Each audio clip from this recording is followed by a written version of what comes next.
आप लोग यहाँ अलीगढ़ लोकसभा की सीट के प्रत्याशी श्री हितेंद्र कुमार उर्फ बंटी उपाध्याय, हाथरस सुरक्षित लोकसभा के प्रत्याशी श्री हेम बाबू धनगर, मथुरा लोकसभा की सीट के प्रत्याशी चौधरी सुरेश सिंह के समर्थन में आप लोग बड़ी संख्या में, भारी संख्या में यहाँ मुझे सुनने के लिए इकट्ठा हुए हैं। तो उसके लिए मैं आप सभी लोगों का हार्दिक दिल से आभार प्रकट करती हूँ। वैसे आप लोगों को ये मालूम है कि हमारी पार्टी कांग्रेस, बीजेपी व अन्य किसी भी विरोधी पार्टी तथा गठबंधन आदि के साथ मिलकर नहीं, बल्कि अकेले ही अपनी पार्टी के बलबूते पर पूरी तैयारी व दमदारी के साथ ये चुनाव लड़ रही है। इसके साथ ही हमने टिकट बंटवारे के मामले में भी सर्व समाज के लोगों को यहाँ उचित भागीदारी दी है। आप लोगों को ये मालूम है कि आपके ये जो अलीगढ़ लोकसभा की सीट है, तो यहाँ से अलीगढ़ की जनता ये चाहती है कि यहाँ से ऐसा उम्मीदवार चुनाव जीत कर जाए जो जनता के बीच में रहे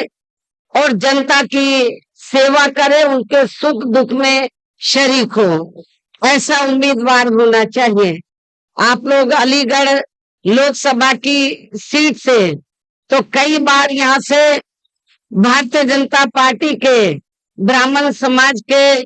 प्रत्याशी को आप लोग कामयाब बनाते रहे हैं, लेकिन यहाँ की जनता उनकी कार्यशैली से बिल्कुल भी संतुष्ट नहीं थी। लेकिन जब यहाँ की जनता को ब्राह्मण समाज में उनका विकल्प नहीं मिलता है, तो वो मजबूरी में उसी को ही बार बार जिताकर भेज देते थे। इस बार हमने अलीगढ़ की जनता को, जो यहाँ का सिटिंग एमपी है ब्राह्मण समाज से, बहुजन समाज पार्टी ने आपको ब्राह्मण समाज का उम्मीदवार खड़ा करके उसका विकल्प दिया। आप लोगों को उसका विकल्प दिया है जो जनता के बीच में रहता है, जनता के सुख दुख में शरीक होता है। और इतना ही नहीं, बल्कि इनको टिकट दिलाने के लिए सिफारिश के लिए यहाँ अलीगढ़ लोकसभा की सीट के जो प्रत्याशी हैं श्री हितेंद्र कुमार उर्फ बंटी उपाध्याय, इनको टिकट की सिफारिश के लिए लखनऊ में मेरे पास अकेले ब्राह्मण समाज के लोग ही नहीं आए, बल्कि सर्व समाज के लोग आए और मुस्लिम समाज के लोग भी बड़ी तादाद में इनके सिफारिश के लिए आए थे। सर्व समाज के लोगों ने इनकी सिफारिश की और इनको यहाँ से प्रत्याशी बनाने के लिए उन्होंने रिक्वेस्ट किया और हमने इनको अपना प्रत्याशी बनाया। इसी प्रकार आप लोगों को मालूम है, बगल में हाथरस सुरक्षित लोकसभा की सीट है। अनुसूचित जाति में विभिन्न जातियां आती हैं। हमने आगरा से जाटव समाज को खड़ा किया है, तो आपके यहाँ से हमने धनगर समाज से श्री हेम बाबू को चुनाव के मैदान में हाथरस लोकसभा की जो सुरक्षित सीट है यहाँ से उतारा है। आपका बगल में ही मथुरा लोकसभा की सीट है। आप लोगों को मालूम है कि मथुरा में चौधरी समाज से जाट समाज काफी बड़ी तादाद में रहता है, लगभग 3 लाख से ऊपर इनकी तादाद है। तो वहां के जाट समाज के लोगों की दिली तमन्ना थी कि उनके क्षेत्र से और स्थायी यानी कि लोकल कैंडिडेट खड़ा होना चाहिए, बाहरी नहीं। मथुरा की जनता क्या चाहती थी कि बाहरी उम्मीदवार नहीं, बल्कि वहां का लोकल कैंडिडेट होना चाहिए, पढ़ा लिखा होना चाहिए। हमने मथुरा से पढ़े लिखे जाट समाज के व्यक्ति को, जिनका सरकारी नौकरी में भी अधिकारी के पद पर अच्छा अनुभव रहा है, जो जनता की सेवा करने का अनुभव भी जिनको प्राप्त है, तो ऐसे जाट समाज से हमने चौधरी सुरेश सिंह को चुनाव के मैदान में उतारा है, जिनको कामयाब बनाने के लिए अपनी पार्टी के लोग पूरे जी जान से लगे हुए हैं। हालांकि आज यहाँ आपकी इकट्ठा हुई अपार भीड़, वह भीड़ के जबरदस्त जोश को भी देखकर अब मुझे ये काफी हद तक भरोसा हो गया है। खासकर आपको मालूम है कि मौसम बहुत खराब है, तो मौसम खराब होने की वजह से मुझे मेरठ की चुनावी जनसभा को संबोधित करने के बाद तो मैं हेलीकॉप्टर से इधर आ रही थी, लेकिन रास्ते में मौसम इतनी ज्यादा खराब था कि हेलीकॉप्टर को वापस हिंडन में लैंड करना पड़ा। जब मौसम थोड़ा क्लियर हुआ तब मैं यहाँ पर आप लोगों के बीच में आई हूँ। मैं काफी देरी से पहुंची हूँ, लेकिन इसके बावजूद भी मुझे आप लोगों के ऊपर गर्व है कि इसके बावजूद भी आप लोग डटे रहे। कई घंटे तक आप लोगों ने मेरा इंतजार किया। इससे मुझे अब पूरा भरोसा हो गया है कि आप लोग इस बार तीनों सीटों को रिकॉर्ड तोड़ वोटों के अंतर से जरूर जिताएंगे। इसके लिए अब मैं आप लोगों का ध्यान कुछ जरूरी बातों की तरफ दिलाना चाहती हूँ, और इस संबंध में विशेषकर मैं कांग्रेस, बीजेपी व इनके अन्य सभी सहयोगी दलों के बारे में ये कहना चाहूंगी कि आजादी के बाद शुरू में केंद्र व देश के काफी राज्यों में भी ज्यादातर सत्ता यहाँ कांग्रेस पार्टी के ही हाथों में केंद्रित रही है, किंतु इनकी अधिकांश मामलों में रही गलत नीतियों और गलत प्रणाली आदि की वजह से ही फिर इस पार्टी को केंद्र व काफी राज्यों की भी सत्ता से बाहर होना पड़ा है, तथा यही स्थिति इनकी सहयोगी पार्टियों की भी बनी रही है, जिसके कारण ही फिर पिछले कई वर्षों से बीजेपी व इनके सहयोगी दल केंद्र एवं काफी राज्यों की भी सत्ता में काबिज हो गए हैं। लेकिन इनकी भी ज्यादातर रही जातिवादी, पूंजीवादी, संकीर्ण, सांप्रदायिक व द्वेषपूर्ण नीतियों एवं कार्य प्रणाली आदि से तथा इनके कथनी व करनी में भी काफी अंतर होने की वजह से अब ऐसा लगता है कि इस बार ये पार्टी भी केंद्र की सत्ता में, इस बार ये भारतीय जनता पार्टी भी केंद्र की सत्ता में आसानी से वापस आने वाली नहीं है, बशर्ते यदि ये चुनाव इस बार फ्री एंड फेयर होता है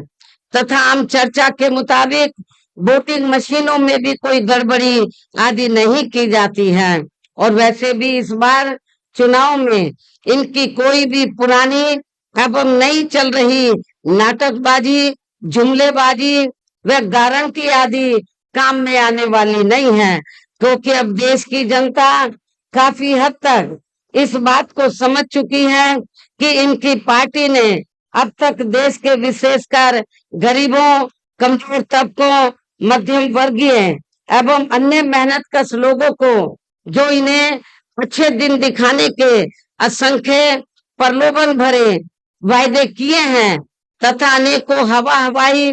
व कागजी गारंटी भी दी है, तो उनका जमीनी हकीकत में अभी तक इन्होंने लगभग 1/4 हिस्सा भी कार्य पूरा नहीं किया है, बल्कि इसके स्थान पर इनका ज्यादातर समय व ताकत भी यह इनके अपने चहेते रहे बड़े बड़े पूंजीपतियों एवं धन्ना सेठों को ही ज्यादा से ज्यादा मालामाल व धनवान आदि बनाने में तथा उन्हें हर स्तर पर छूट देने व बचाने में ही लगी रही है, जिनके अधिकांश आर्थिक सहयोग से ही ये पार्टी व अन्य पार्टियां भी अपना संगठन चलाती हैं तथा चुनाव आदि भी लड़ाती हैं, जिसका काफी कुछ खुलासा बॉन्ड की अभी हाल ही में आई रिपोर्ट से भी हो जाता है। इसके साथ ही अब ऐसा लगता है कि कांग्रेस पार्टी की तरह ही बीजेपी ने भी केंद्र की तमाम सरकारी जांच एजेंसियों का ज्यादातर राजनीतिकरण ही कर दिया है। इसके अलावा देश के किसान वर्ग भी वर्तमान बीजेपी की सरकार में शुरू से ही अपनी विभिन्न समस्याओं को लेकर काफी ज्यादा दुखी व परेशान रहे हैं और अभी भी हैं। जबकि यूपी में 4 बार हमारी पार्टी की रही सरकार ने इनके हितों का भी हर स्तर पर विशेष ध्यान रखा है। इतना ही नहीं बल्कि बल्कि केंद्र में पूर्व की रही कांग्रेसी सरकार की तरह ही वर्तमान भाजपा सरकार में भी इनकी जातिवादी हीन सांप्रदायिक एवं पूंजीवादी सोच व नीतियों के चलते ही पूरे देश में सर्व समाज में से खासकर गरीबों, दलितों, आदिवासियों, पिछड़े वर्गों, मुस्लिम एवं अन्य धार्मिक अल्पसंख्यक समाज के लोगों का भी पूर्ण रूप से विकास व उत्थान आदि नहीं हो सका है। और इस संदर्भ में वैसे आप लोगों को ये मालूम है कि पूरे देश में यहाँ दलितों, आदिवासियों एवं अन्य पिछड़े वर्गों का सरकारी नौकरियों में वर्षों से अधूरा पड़ा आरक्षण का कोटा भी अभी तक पूरा नहीं भरा गया है। विशेषकर एससी व एसटी वर्गों के सरकारी कर्मचारियों का पदोन्नति में आरक्षण भी अब काफी हद तक प्रभावहीन ही बना दिया गया है। और खासकर जब सपा यहाँ पर पावर में थी, समाजवादी पार्टी की सरकार, तो उन्होंने तो सपा की सरकार ने तो एससी व एसटी वर्गों के सरकारी कर्मचारियों का पदोन्नति में आरक्षण ही बिल्कुल खत्म कर दिया था। और जब इसको प्रभावी बनाने के लिए राज्यसभा में हमारी पार्टी द्वारा काफी सरकार के ऊपर, उस समय की सरकार के ऊपर दबाव बनाकर तो इसमें संशोधन बिल लाया गया, तो वहां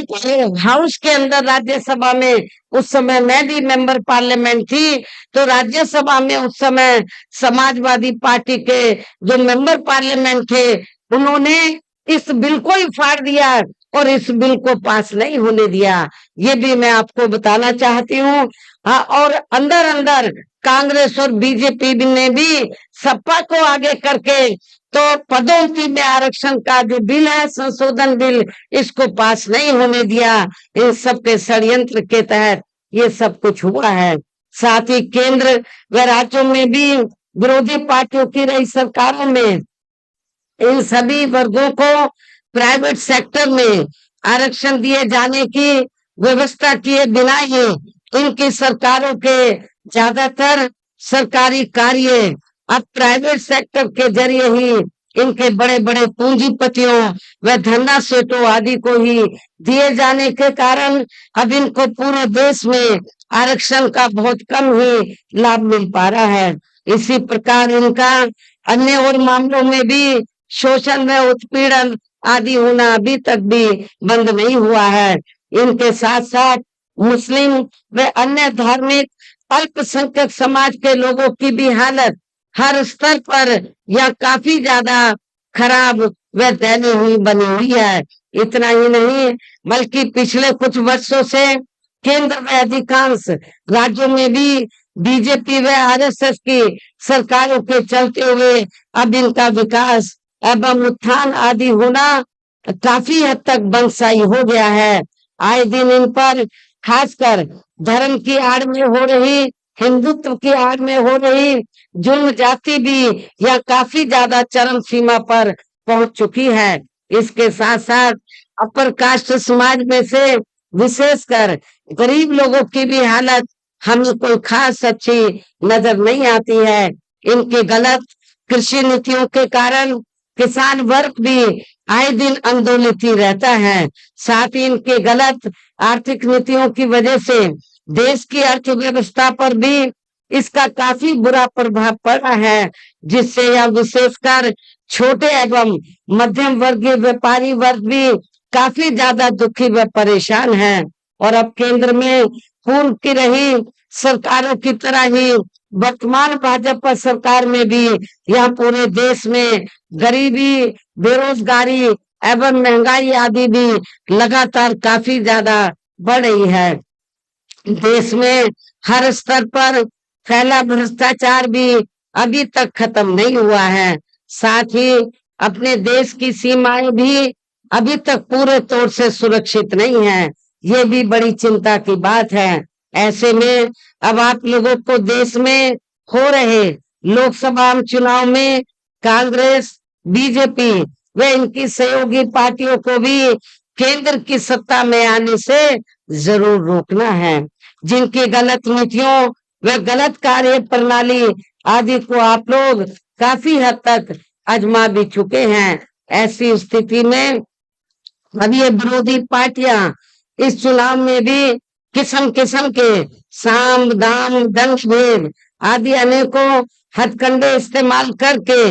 केंद्र की सत्ता में आने की पूरी पूरी कोशिश में लगे हैं, जिनसे अपनी पार्टी के लोगों को हर स्तर पर काफी ज्यादा सावधान रहना है। और इस मामले में विरोधी पार्टियां अपने अपने पक्ष में हवा बनाने के लिए खासकर मीडिया, ओपिनियन पोल व सर्वे आदि का जो बड़े पैमाने पर इस्तेमाल कर रही हैं, तो उनसे भी अपनी पार्टी के लोगों को बिल्कुल भी गुमराह नहीं होना है। इसके साथ ही विरोधी पार्टियों के विभिन्न रूपों में जारी किए गए इनके हवाई व प्रलोभन भरे चुनावी घोषणा पत्रों एवं वायदों आदि के बहकावे में भी अपनी पार्टी के लोगों को कतई नहीं आना है, जिन्हें ये पार्टियां चुनाव खत्म होने के बाद ज्यादातर अमल में नहीं लाती हैं और अब जिन पर से देश की जनता का अधिकांश विश्वास ही उठ गया है। यही खास वजह है कि हमारी पार्टी किसी भी चुनाव में अपनी पार्टी का कोई भी चुनावी घोषणा पत्र आदि जारी नहीं करती है। वैसे भी हमारी पार्टी किसी भी मामले में कहने में बहुत कम बल्कि कार्य करके दिखाने में ही ज्यादा विश्वास रखती है। और इस बात का सबसे बड़ा सबूत ये है कि उत्तर प्रदेश में 4 बार हमारी पार्टी के नेतृत्व में रही सरकार ने चुनाव में अपनी पार्टी के बिना कोई जारी किए गए चुनावी घोषणा पत्र के ही प्रदेश व आम जनहित में काफी कुछ ऐतिहासिक कार्य करके दिखाए हैं, जिनकी अब देश में अधिकांश पार्टियों की सरकारें काफी नकल भी कर रही हैं। जबकि इस मामले में हमारी पार्टी का ये कहना है कि यदि इन पार्टियों के स्थान पर केंद्र में हमें अपनी पार्टी की सरकार बनाने का मौका मिलता है, तो तब फिर हमारी पार्टी की बनी सरकार केंद्र में यहाँ अब तक रही सभी विरोधी पार्टियों की सरकारों की तरह केवल हवाई व कागजी कार्य आदि नहीं करेगी, बल्कि उत्तर प्रदेश की तरह ही जमीनी हकीकत में ठोस कार्य करके दिखाएगी। और इस संदर्भ में खासकर मैं ये कहना चाहूंगी, केंद्र द्वारा देश में पिछले कुछ समय से अति गरीब परिवारों को अस्थायी तौर पर फ्री में जो थोड़ी सी खाद्य सामग्री दी जा रही है, तो उससे इनका स्थायी तौर पर भला होने वाला नहीं है। और वैसे भी इनकी जटिल समस्या देश में हर हाथ को काम देने से ही केवल दूर हो सकती है, जिसकी तरफ हमारी पार्टी की बनी सरकार विशेष ध्यान देगी। साथ ही देश में पिछले काफी वर्षों से आए दिन बढ़ रही गरीबी, बेरोजगारी व महंगाई आदि से